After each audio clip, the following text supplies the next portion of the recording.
Wake Shaker Tower unit. I just want to quickly go over some of the criteria and the constraints. We have a tower height, which I will show you in a minute.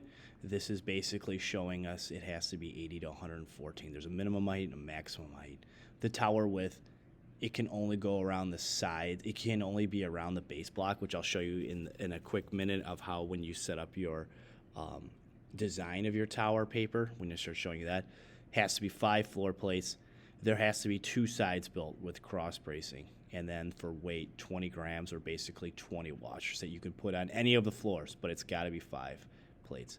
This is just showing you supplies I'll give you throughout it. These are just ideas. You do for cross bracing. These are just ideas. You do not have to use them.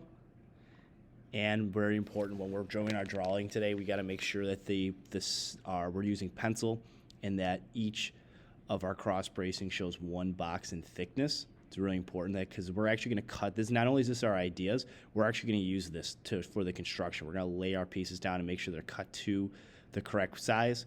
And we're going to lay them on here. We're going to pin them and then glue them in a couple of days later. But very important that you make these exactly the thickness is 1. If you do it something like this, like 1 line, this isn't going to work because when times to cut, things aren't going to fit. It's not going to work well. You'll have to start over. This is not good because when you're cutting, it won't make it cut to the exact size that you need it. This will. When you pin it down, it'll be exactly the size that we need. So, yeah, we will work on designing and building this week, and then next week we will stop. We will the week after winter break, we will test our designs. All right, so notice we are looking at our graph paper. Notice that this paper is the squares on here are lined up perfectly the same size as the balsa wood. That's important because when you're making this blueprint, you're literally going to use this to make it throughout every step of the project. So please take your time on this when you're cutting this. So when you take these apart, notice that these are the side pieces. This would be this dark line up here. This is like the minimum height for your paper. And then all the way up here, if you want, you can make your tower as tall as it is up here. So notice down here, this dark box right here, that's the base block. You'll get one of these later, probably at the end of this week. It'll go like here like this.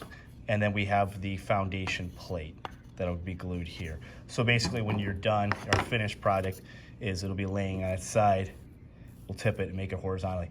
These pieces will be pinned also on this graph paper. So what a good design is like, notice how this is already shaded 1 box thick because that's the thick of the balsa wood. You're also going to need to make them when you're making your other cross bracings. Like when you decide to make your floor plates will also be just 1 balsa wood thick.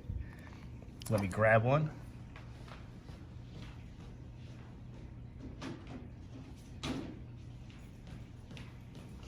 When you make your balsa wood, your floor plates, they're also one box thick. So it's literally, when you draw these in, the key thing is you have to use a pencil. Don't want to use a pen. If you know, there's obviously pencils at the front of the classroom or by the printer.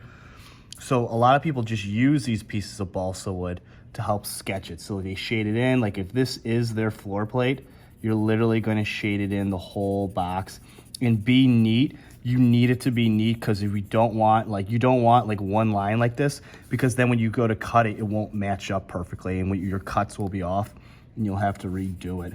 So we cut this, you're gonna make sure it's like 1 box completely thick. And this would be like, this is representing like a floor plate if you have it. Notice that it goes completely over the shaded dark area after that. So when you do your cross bracing, like say your sides, I would trace it on here. Like if you're going at an angle, obviously the boxes won't match up. You're gonna trace it on here and just make sure, notice that's about 1 box thick and you just shade it in the thickness of the balsa wood, which it matches up here. So, yeah, so when you do it, shade it completely in. So it's exactly 1 balsa wood. Notice then also a lot of the best designs are usually the simpler ones, the ones that are most successful. If you make a bunch of small little cuts here, a bunch of small cross bracing, you got to think, you got to cut all those, and that takes a long time, and it's really hard to cut those when you make them smaller. So usually the simpler, more efficient designs are the best.